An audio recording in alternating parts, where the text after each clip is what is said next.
prise en charge des patients âgés atteints de cancer. Pourquoi est-ce que c'est si important? On peut dire qu'il y a trois grandes problématiques. D'abord, une problématique démographique. La population française vieillit.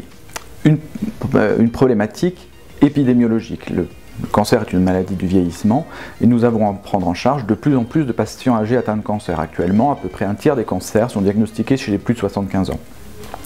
Ça représente à peu près 120 000 personnes par an et il faut vraiment les prendre en charge. C'est là que surviennent les deux autres problématiques. D'abord, ce sont des patients pour lesquels on a peu de données issues de la littérature parce qu'ils ont longtemps été exclus des essais thérapeutiques. Et donc, face à eux, on va justement être en difficulté parfois pour proposer des traitements. Et la troisième problématique, quelle est-elle? Eh bien, c'est que cette population est extrêmement hétérogène. Et on va voir pourquoi, et on va aussi le voir grâce à nos collègues gériatres. C'est une population très hétérogène.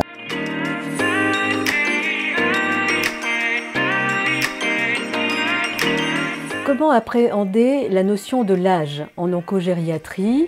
L'âge chronologique n'est pas considéré dans notre discipline, mais plutôt évaluer les réserves physiologiques des patients. Et ces réserves physiologiques sont ce qu'on appelle les fragilités gériatriques. Et l'intérêt, c'est d'essayer de stabiliser et ou d'améliorer ces réserves et retenir finalement la notion de réversibilité. Il s'agit également d'une population hétérogène.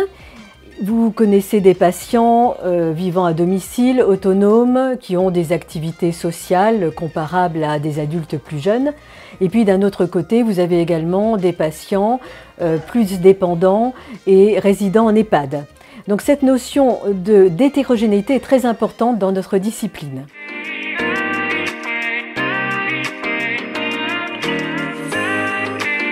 Concernant la recherche en oncogériatrie, que nous menons avec le groupe Gérico, nous savons qu'il existe un manque de connaissances qu'on appelle evidence-based medicine concernant l'efficacité et la tolérance des traitements contre le cancer.